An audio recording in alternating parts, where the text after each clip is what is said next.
Thank you, Chair O'Connor. Um, During the August 23rd, 2021 council meeting, administration was directed to bring back a report on the future use of the existing pathway between 72nd Ave and 68th Ave and the risks of not doing so. Through the analysis and detailed design, it was determined that replacing the pathway within the remediation area of the slope can be completed with minimal to no impact on the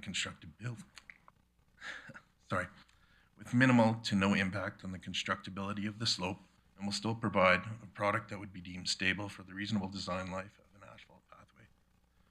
The risks associated with not replacing the pathway within the slope repair would be less opportunity and access for slope monitoring along the area, diverting users out of the parkway into the adjacent neighborhoods, across roadways, and many park users would still traverse the area making their own trails. Administration is proposing to tender the work for remediation of both the slope and section of the pathway within the near future to allow for construction this fall. This would ensure the highly utilized pedestrian corridor is accessible for years to come. Thank you. Okay. Are there any questions? Councillor Blackmore, Councillor Laners. Mr. Sally, can you give me some idea of the kind of rehabilitation that will take place on the slope itself where it's collapsing? I'm thinking, like, are you planning to use fabric and rock or withy, or simply let it collapse on its own? I know where the current path has been relocated to, that land is stable, but I'm more curious about the land that's not stable. Through the chair. So currently, what is proposed through the design is we would be doing a tow berm and rock riprap along the directly adjacent to the creek, and then we would be pulling out the material and then putting it back at a 3-to-1 slope. We'll also putting in looking to utilize either a mulch or some sort of turf reinforcement on the slope up towards the current path. Thank you. Councillor Laners. Yeah, 2 questions on that. The temporary slope that we have there now, or not the slope, but the trail that goes kind of up to the Starbucks there. Is there intent to regrade that, or are you going to leave that just the way it is? Because it seems like there's quite a bit of a oomph to get over top of that, but I don't know. Is that or just oomph? Yeah. I don't know if there is or not. It could be the El Natural, maybe that's the way to go, but I'm just curious what the intent was. Through the chair. So the intent now, I believe, is it wasn't going to be going up at quite the elevation and the steepness. We would be putting it back, not in the location where the path was and where it's failed, but we'd be putting it in that approximate location where that temporary trail is. But we would try to get it such that we would meet the city's design specifications for slopes within there as best we could. Okay, so I can see there's 2 parts, and one's a big part is the keying that slope and putting the riprap and doing all that and bank stabilization. That's something that makes sense that you would tender and do all that kind of stuff in the fall. Is there any way we could get that trail paved even with our own resources? Just kind of, it's about a 30-meter section of pavement as far as I can tell, maybe a little bit, is that something that we could do, or just kind of take that out? Because it just seems like to wait for a fall for that to be paved, there's lots of people that that use it as a paved portion, and so I'm just curious if there's any way that part could get separated or sped up. Go ahead. Through the chair. Currently, part of the reason for not having it paved right now would be to maintain this slope stability and to not cause any future or more slope stabilities with putting a heavy equipment on there to put that, because that would require a paver, some sort of vibratory compaction. It could be non-vibratory, but it would just be adding that extra weight up there may cause additional failures that would cause it to destabilize and come back.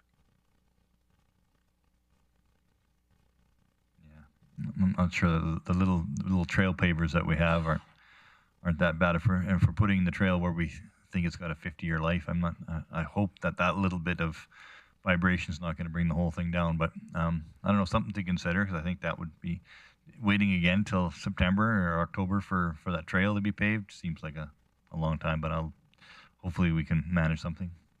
I'll leave it. Just for clarification, thank you, Council Laners.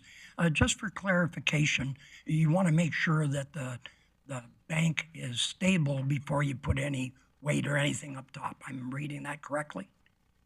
That is correct, yes. It would be to stabilize the bank and then put the path back in after. Is there anything that we could do, and I'm not sure if I'm correct in asking this question, is there anything we can do temporarily to alleviate that hump, if I'm reading that correctly? Through the chair, I would have to go back to the engineers and the geotechnical to see if there's anything that can be done that way. Just as a temporary measure until we do it in the fall. Just for clarification, is there a motion needed, Director Glavin, from this to go ahead, or is this normal part? Because there is a financial ask in this.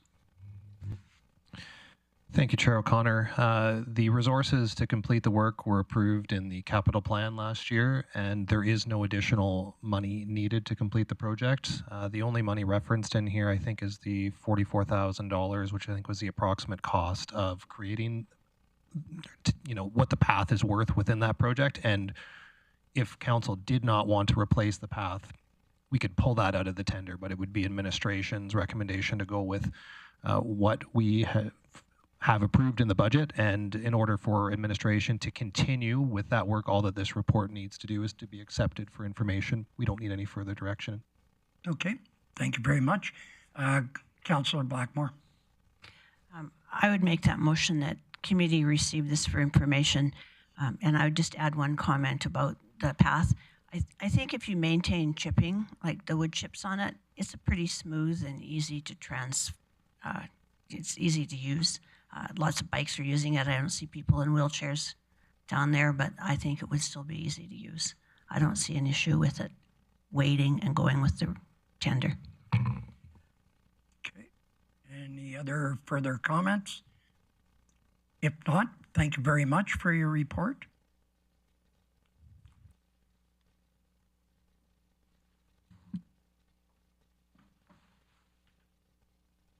That was carried unanimously. We will now move on. There was no correspondence, no other business, no bylaws and policy review. We'll go to number 7, outstanding items list, if I can get my lips to work. Thank you, Chair O'Connor. We have a bit of juggling here we're going to do on the outstanding items list, just with some other things that have moved around. For 1194 development notices, we'd like to move that to June 7th.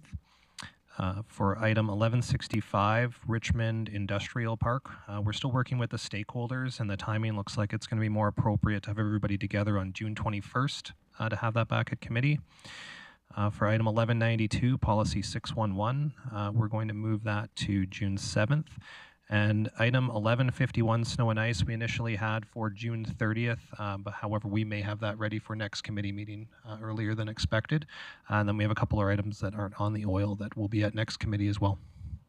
Okay, thank you very much. Any other items, any discussion? If not, I would like to call, do I need a motion?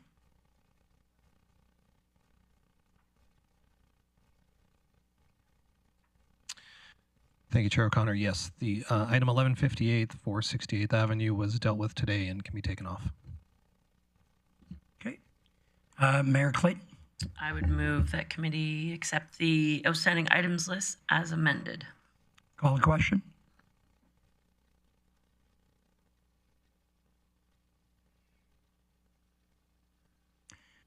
Thank you. With that, was carried unanimously. And with that, I will adjourn the meeting. Thank you very much. Well done. Well done.